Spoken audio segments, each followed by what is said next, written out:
le samedi dans l'octave de l'Ascension. Ô Roi de gloire, Seigneur des armées, qui aujourd'hui êtes monté triomphant au-dessus de tous les cieux, ne nous laissez pas orphelins. Mais envoyez-nous l'Esprit de vérité, selon la promesse du Père. Alléluia. O Rex Gloria et Domino Virtutum, qui triumphator odie super Romnes Caelos ascendisti, nedere l'incano. Sed mita promissum Patris in nos spiritum veritati. Alléluia. Il est donc monté aux cieux, l'homme que possédait la terre et qui résumait en lui toute sainteté. Elle n'est donc plus stérile pour le ciel, cette terre pourtant maudite. La porte des cieux, fermée à notre race, a donc pu s'ouvrir pour laisser passer un fils d'Adam. Tel est le mystère de l'ascension. Mais ceci n'en est qu'une partie, et il importe de le connaître tout entier. Écoutons ce que nous dit l'apôtre des nations. Dieu qui est riche en miséricorde, mu par l'excessive charité dont il nous a aimés, nous qui étions morts par nos péchés, il nous a rendus à la vie avec Jésus-Christ, il nous a ressuscités avec lui, et il nous a fait asseoir dans les cieux en sa personne. Ainsi, de même que nous avons célébré la résurrection de notre Sauveur dans la Pâque comme notre propre résurrection, l'apôtre nous convie à célébrer l'ascension de ce divin Rédempteur comme étant aussi la nôtre. Mesurons la force de l'expression. Dieu nous a fait asseoir dans les cieux en Jésus-Christ. Dans cette ascension, ce n'est pas lui seulement qui monte aux cieux, nous y montons avec lui, ce n'est pas lui seulement qui est intronisé dans la gloire, nous le sommes avec lui. Et, en effet, le Fils de Dieu n'était pas venu se revêtir de notre nature pour que la chair qu'il a prise en Marie fût seule établie dans les conditions de la gloire éternelle. Il est venu afin d'être notre chef, mais un chef qui réclame ses membres dans l'adhésion desquels consiste l'intégrité de son corps. Ô Père, s'écrie-t-il à la dernière scène, ce que vous m'avez donné, je veux qu'il soit là où je suis, afin qu'il voie la gloire dont vous m'avez fait part. Et quelle gloire le Père a-t-il donnée à son Fils? Écoutons David qui a célébré cette auguste journée de l'Ascension. Celui qui est le Seigneur a dit à mon Seigneur, asseyez-vous à ma droite. C'est donc sur le trône même du Père, à la droite même du Père, que nous verrons éternellement celui que l'apôtre appelle notre avant-coureur. Et nous lui adhérerons comme étant réellement les membres de son corps, en sorte que sa gloire sera la nôtre, et que nous serons rois avec lui, rois de sa royauté à jamais. Car il a dû partager tout avec nous, ayant voulu que nous fussions ses cohéritiers.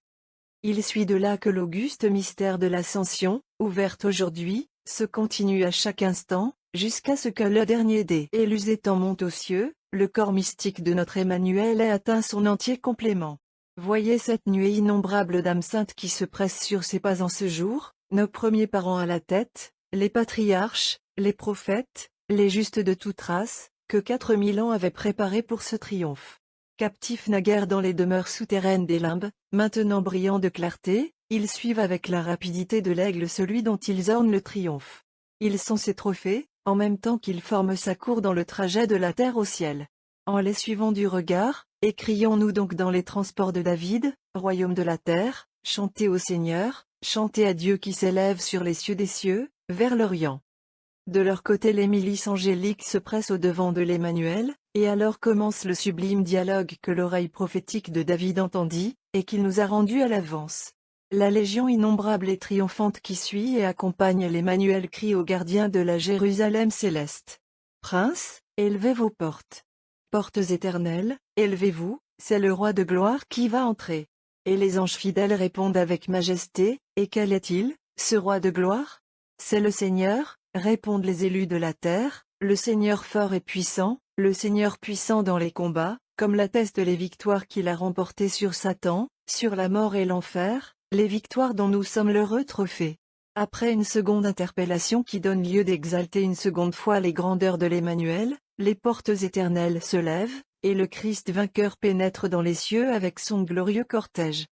Elles ne retomberont plus désormais pour nous fermer le passage, ces portes éternelles qui ont donné entrée à notre Libérateur, et c'est ici qu'il faut admirer l'incommunicable grandeur du mystère de l'Ascension.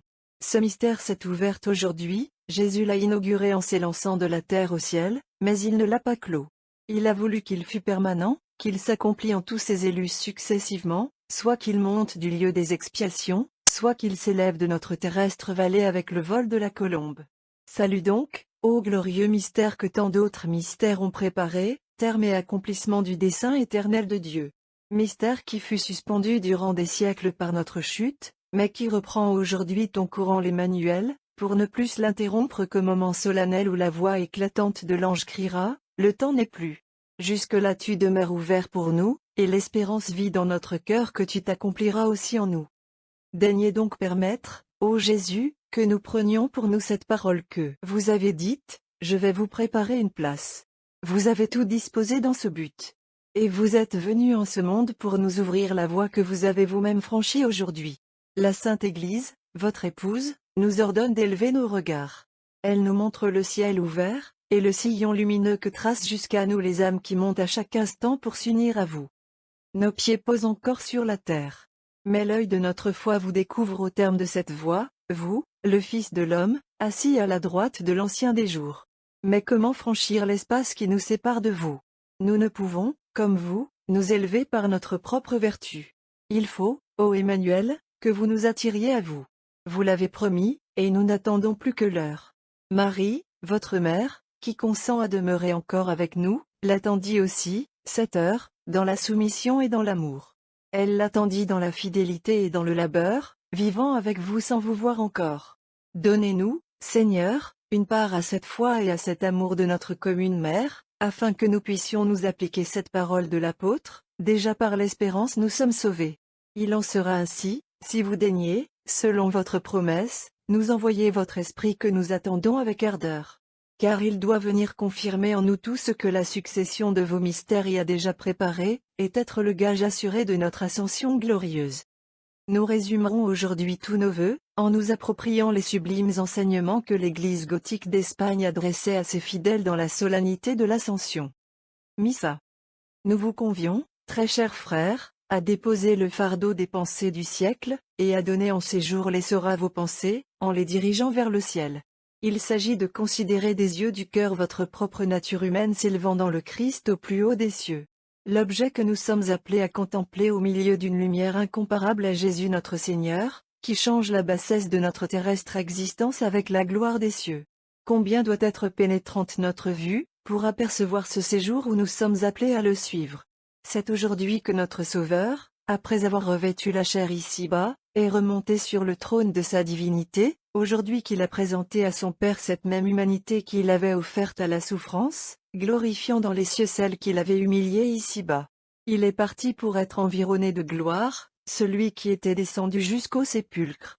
Lui qui nous avait octroyé le bénéfice de sa propre mort pour vaincre la mort, il nous a, en ressuscitant, gratifié de l'espérance de la vie. Aujourd'hui il est retourné au Père, celui qui avait paru ici-bas avec toute la puissance du Père dont il est l'égal. Il est aujourd'hui monté aux cieux, celui qui, dans sa descente au milieu de nous, ne cessa pas de recevoir les hommages des esprits célestes. Établi dans le Père par l'éternelle unité de nature, il est entré au ciel dans de nouvelles conditions par son humanité. Mais, lui qui est Dieu, ce n'est point une nouvelle nature qu'il a prise.